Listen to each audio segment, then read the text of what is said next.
You're listening to episode 113 of Present Moment.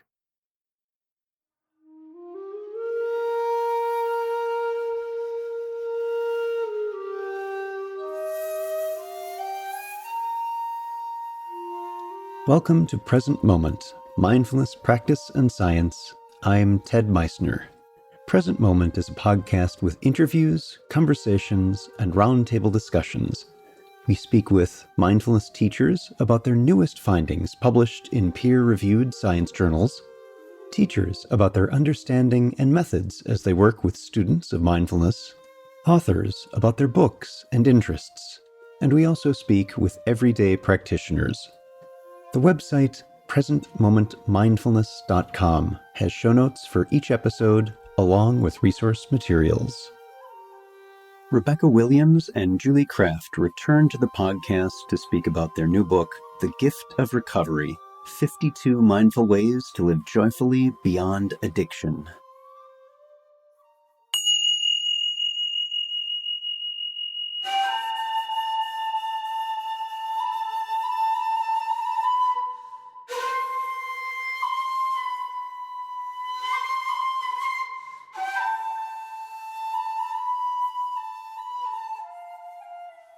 If you're listening to this podcast and find value and insights from what is shared here, know that this is made available from your generosity and the generosity of others like you. I want to thank those of you who are making monthly donations to keep this podcast going. And if you're not yet, please take a moment, go to presentmomentmindfulness.com and click on Make a Donation. One-time or especially monthly donations show you value this work, which can't happen without you. Thank you for your help, your support, and your kind generosity. Take a moment and think of a small craving you have, maybe for a particular kind of chocolate or a must-see TV show. If you don't get that rich flavor or that complex storyline, chances are it's not going to ruin your day. But what if that small inclination was an addiction, with your energy drawn to that fix like being drawn back to earth after you jump? What if you could lessen or even possibly escape that seemingly inescapable pull with a regular weekly practice? Rebecca E. Williams, PhD, is a psychologist, teacher, author, and mentor. She specializes in recovery from mental illness and addictions. She received her master's degree from Harvard University and her PhD from the University of California, Santa Barbara. She is currently a clinic director at the Veterans Affairs San Diego Healthcare System. In addition, she is an associate clinical professor in the Department of Psychiatry at the University of California, San Diego, and an adjunct faculty member at the University of San Diego. Rebecca is co-author of another book entitled Couple Therapy for Alcoholism, a cognitive behavioral treatment manual. She has a psychotherapy practice in San Diego, California.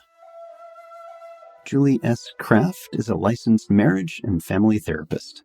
She received her master's degree in marriage and family therapy from the University of San Diego's School of Leadership and Education Sciences. She has provided counseling to veterans and their family members at the Veterans Affairs San Diego Healthcare System and has provided psychotherapy to individuals, couples, families, and groups in community settings. In her current position with Sharp Healthcare, she treats clients struggling with both addiction and mental health concerns.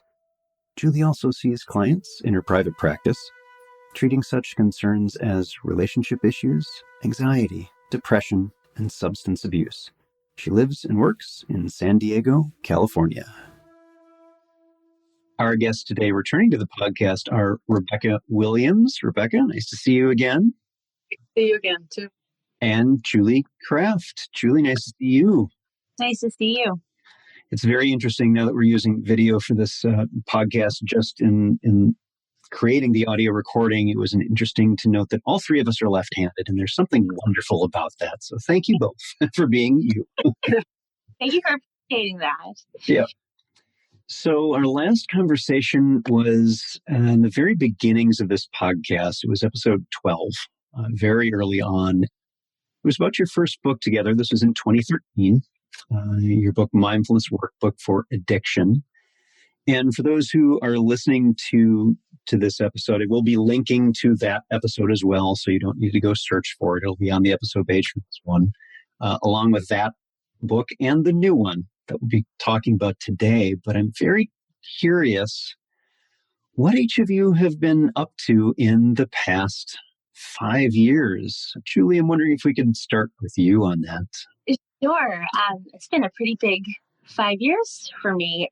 Let's see, we spoke in 2013, so I was kind of newly licensed as a marriage and family therapist at that point, and have been happily working in the field since then. I did a lot of work at Sharp Mesa Vista Hospital, which is a big mental health hospital here, and I was working in the dual diagnosis outpatient program, so working with people suffering from mental health and substance use disorders at that time, which was really great.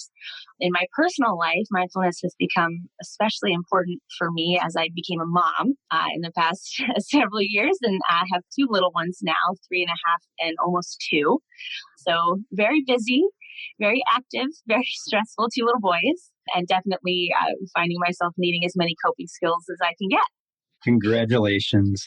Thank you so much for letting us know about that. Rebecca, how about you? What's the 5 years look like for you? I can't believe it's been 5 years. Oh, my goodness.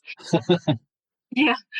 I'm a licensed clinical psychologist here in San Diego, and I have been, similar to Julie, working in the field for the last 5 years. I'm actually at the VA hospital in San Diego, so I see a lot of different types of clients with different challenges, veterans, and I've been enjoying San Diego. I have a very strong yoga practice that I've been practicing for 30 years, and so that's been keeping me grounded in terms of staying fresh and being able to think about these topics we're going to talk about today. So it's been a very steady and full 5 years for me too. So, after going through this experience once, I'm very curious what made you go back into the breach and decide to write another book together. What's that story? How did that happen? Well, I guess the main motivation for me was to collaborate with Rebecca again, because that was such an incredible experience the first time around, just so powerful to work together. Rebecca is just a stellar clinician. She just knows so much about working with clients. So to have these conversations about what will be the most helpful thing for someone to read, what is it that our clients, even the ones we won't meet personally, who'll just read the books, what is it that they need to know? What can we help them experience that will be transformative? And to be able to collaborate with Rebecca on that and get her insight was hugely motivating to go for it again. And then, of course, the publishers actually did reach out to us to give us a nudge to go ahead and write a second book, because the first one has been really well received, and we have felt really positively about the mindfulness workbook as well. That's my story. Yeah, the publishers did ask us to write a companion book, and I couldn't do it without Julie, obviously. So we sat down and had a really kind of heartfelt meeting about what it takes to write a book and how much time and effort, with Julie being a new mom and me working quite a bit at the hospital. Did we have time, and did we have the the foundation to really put something together? And we both agreed that we really wanted to do it. The great thing about this new book, which is called A Gift of Recovery, is that our first book said, how do you handle grief, anger, and stress? And this new book says, how do you become joyful after you've tackled the grief, stress, and anger that do come with addiction and recovery? So this new book is kind of a launching off of really the joyful parts of recovery. So that was exciting for us to talk about. So that's a good segue. Tell us about this new book. You just mentioned there's a fundamental shift from kind of the struggles that one has with addiction recovery into a more joyful side that can also be part of that growing and dealing with the difficulties of addiction. Other than that, what are some other differences between this and your first book? Were there some learnings that came out of that made you do things a little bit differently this time? Great question. In doing things differently this time, I think both of us, maybe because of where we were at in our own lives, we're really sitting with when you don't have a lot of time, when you don't have a lot of energy, when you don't have a lot left over, but you still want to grow and devote yourself to, a practice that's important to you for moving forward, like recovery from addiction. How can you achieve that? How can you find that balance? And that's where we kind of came up with the idea of the 52 chapters that are in our new book, like Gift for Recovery, because we wanted people to feel like they could pick it up at any time, have just a handful of pages, some affirmations, and a mindfulness exercise or other exercise to use, and that it would be really just user friendly, really functional, and easy to kind of pick up and connect with when you only have a certain amount of time or energy to do that, to still get something out of it. That was something that we were both really focused on for the second work. Becca, you have anything you wanted to add to that? Yeah, that makes a lot of sense. I do like what Julie said about just we connected with each other and really focused on what a year of recovery might look like. And there's so many ups and downs in recovery, and we addressed pretty much every single one of them. We tried, yeah. Really capture the flow, the ebbs and flows, the high points, the low points in the recovery year. And my favorite part is to really add in a daily affirmation. Affirmations have been around a long time, but to actually using them and think about them and talk about them internally, for yourself, say them out loud, it really can make a whole difference in a day to be able to use our affirmations in recovery. So you structured this with weekly sections, and I'm curious if you have any that might be your personal favorites, or maybe ones that you yourself found a bit more challenging in your own practice. Yeah, I can speak to that. So the section on gratitude for feelings was kind of a big one for me, to really conceptualize feelings, which many of us want to reject, hide from, dismiss, not have it all, whatever you're trying to do with your feelings, especially the so-called uncomfortable feelings, to instead shift my perspective and be thinking more about why feelings are there, what their purpose may be, and the fact that they actually do serve a purpose, and that it might be there to help me. That in fact our feelings are like something like a tour guide, trying to give us information about ourselves and about what's happening for us and what's going on in the world around us, and kind of just invite us to pay greater attention to our experience. And so really being a little bit more welcoming of feelings was a big one for me. Yeah, I have a lot of favorites. People make fun of me that I like anger. It's one of my favorites. And our section on soothing anger really helped me just be able to be present with anger in the room with the client. Also help the client just unpackage the experience and survive, and maybe even thrive in an experience where they're really beyond frustrated. Because I think in the climate we're having now, I think anger is one of those kind of more common feelings than I think 5 years ago or 6 years ago when we were working on the first book. So I'm cool with it. I like it. And I hope the clients that read this, the people that pick this up, just enjoy that one. My second favorite is self-compassion. I'm learning a lot about that. Being a clinician for 23 years, I'm looking at it for myself as well as for my clients. And I'm finding it to be very comforting to actually every day, including today, reinvest in self-compassion. So those are my top, but I have a lot of favorites. I wonder if we might explore a little more closely the self-compassion piece, because one of the things that I run into quite frequently in working with others with mindfulness is that extending kindness and care and compassion to others is pretty straightforward. People seem to get that and be able to get into that frame of mind and heart without too much difficulty for most of the time. But there seems to be a fairly persistent difficulty in turning that compassion inwards and giving oneself the same kind of consideration that you give others. I'm wondering if you run into that in your own practice or perhaps with your clients. Is that something that comes up? Are you noticing? Yeah, absolutely. I actually was thinking as you shared your experience that many of my clients who struggle the most with compassion towards others, it's a reflection of how deeply they're struggling with self compassion, right? And I think it's a wonderful place to start, actually, if people are more and can find compassion for others.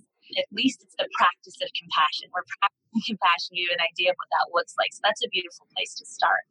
But I agree, it gets even harder to turn that inwards. We have another section in the book that I'm really fond of that we call the inner bully. We'll refer to it as the inner critic. Same kind of idea, right? That's the loud guy, less so that compassionate and loving voice, right? So creating that self-compassionate voice, a big part of what we try to do in the book. Yeah, to me, as a psychologist, I have to really believe it for myself first. And I do believe, having been a yoga practitioner for such a long time, that kind of an inside job, you will have to work on yourself as a therapist on a regular basis to feel well and to feel compassion for the work you do. I remember one time I drove home from the office and I just put my hand on my heart and I just said, this is a tough job. You're okay, you know? And I just gave myself a moment of compassion driving home from work and I felt better. So sometimes it takes just touching your heart and slowing down and just giving yourself the extra moment or two of feeling well. Thank you. Thank you for that. So I'm also curious about in the discipline, the world of addiction recovery in the past few years, if you've seen any shifts in treatment or in the experiences of people coming to you for help or any other observations you'd like to share. What have been the impacts of new things coming up in the past few years? One thing that I think is changing in the field overall and much, much for the better is actually compassion in the field of substance recovery. This used to be a field where people were shouted at, shamed, blamed, dismissed. People honestly thought that it would help if we so-called ripped people's denial away by really driving into them that they were pathetic, that they were losers, that they were going to kill themselves in their addictions, and that somehow this would wake them up. And that really was believed for a long time to be helpful. Thank goodness over the past several years, many years now, new practices have been developed in the treatment of addiction that are much more loving, that are much more supportive and compassionate, where you really come alongside the person suffering from this disease and help them find their way out. So that's been a really powerful change, I think, in how recovery is being practiced. And that's been huge in the past several years. Yeah, that's absolutely true. And I do think the family members and spouses and children of people who have an addiction journey are being more integrated into the treatment. And if that does happen in recovery centers and even community groups, that seems to be working really, really well. Even if family members just learn about what's going on in terms of addiction, but they also can use their own mindfulness and compassion tools to stay well within a recovering family. So to me, those are the things that are happening. Mindfulness is definitely moving into places like prisons, where our book is very popular, our first book, and they're moving into recovery centers. They're adding much more holistic approaches like nutrition, yoga, acupuncture, art, dance, looking at the whole person. And I think that's hopefully going to continue moving forward in that direction. So shifting a little bit into just more personal waters of your own practice, what are some of the things that you have found as a therapist dealing in this particular discipline of addiction recovery? What kinds of things are helpful to you in your own ability to open up and listen to the difficulties that people are having and still meet that with care and compassion and energy? How do you help yourself with that? breathe. Yeah. It's a very natural. Yeah. Whenever my students, I teach a class at University of San Diego. When my students ask me what I would have done in a session with a client, I've noticed the first thing I do is close my eyes and take a deep breath before I answer them, because I have to kind of feel into that space. And I think that I do a great deal of breathing and even closing my eyes in session. That's something I've noticed about myself as a therapist, that I just kind of have to, like, as I'm listening, sometimes just close the eyes, just really hear the voice and be connecting with that person. There's something about shutting my eyes that kind of, takes the other stimulation away and allows me to just be even more present in connecting. I actually have found thus far in my career, and I am obviously comparatively much earlier in my career, but I have just found that presence is so accessible for me, actually, in the therapy room more than it is in the rest of my life. I just move into this place of complete and utter presence with my clients, no matter what else is going to go on. I could have been awake with the baby all night long. I think, oh my gosh, how am I going to be present for a session? And it just happens. It's this really, for me, a very spiritual thing that just kind of unfolds, where I'm connecting with that person so much in that moment that everything else just fades away. But breathing is important. Yeah, breathing is number one. And as I listen to Julie, she is a phenomenal clinician. It's really wonderful to see where she came from and where she is now. It's pretty cool. For me, similar to Julie, I definitely breathe quite a bit, and I teach my clients to do the basics of breathing within the session. I also lean back in my chair. I have my arms by my side. My hands are open. My feet are flat. So the physical body is relaxed and available to actually connect with a client who's struggling. And silence is one of my favorite things in the world after anger, is to actually just take moments of quiet and solitude, even within the session, with either students, my trainees, and also clients. It's powerful. That's something I very much remember having learned from Rebecca when she was supervising me very early in my internship. Was she told me to sit with the struggle. And that is something I repeat to myself still, because I myself have this urge, as a lot of people do in our lives, right, to fix. Oh, there's a problem, let me jump in. So even just to hear Rebecca now say that she sits back in her chair, that to me is very representative of allowing a client to move forward with whatever's happening. And she's able to sit with it and hold it and breathe with it. And the client, we're modeling that for the client too, and showing them that these big, heavy feelings can be in the room with us, and we can sit and we can be okay. Thank you both. Anything else that either of you would like to share with listeners? I guess just in keeping with, the 52 small chapters of our book is just, if you think that you can't cope today, any little thing that you do for yourself, any act of self-compassion, that deep breath, that hand over the heart, that closing of the eyes for a moment, be proud of that. Be glad that you took a moment for yourself. Know that that's wonderful and not easy to do. And it doesn't have to mean meditating for hours on end or trying to do everything perfectly or do it all big. You can do it small, whatever feels small. And I think small is big sometimes. Mm-hmm. It could be as simple as going for a walk outside, feeling the sun on your face or on your shoulder, looking at the different colored greens of the trees. It's really just, we really are advocating in this book, The Gift of Recovery, to slow down, slow your central nervous system down a little bit, just even 10% improvements. We love, and we encourage our clients or anyone who picks up this book. It's not just for people in recovery. Actually, I've heard a lot of people who've had a draft of the book say that this is just a life book. This is just about life and how to cope well and be well in life. So we like that feedback. Yeah. Thank you. Well, folks who are listening to this episode, the episode page will have both books, the one we had spoken with about before, and this new one, The Gift of Recovery, 52 Mindful Ways to Live Joyfully Beyond Addiction. Our guest today, Rebecca Williams. Rebecca, thanks for coming back. Nice to see you again. Pleasure to be here.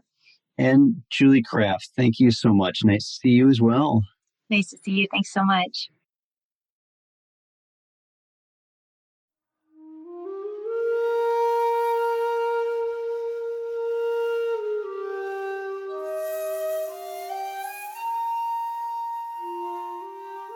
Thanks for listening.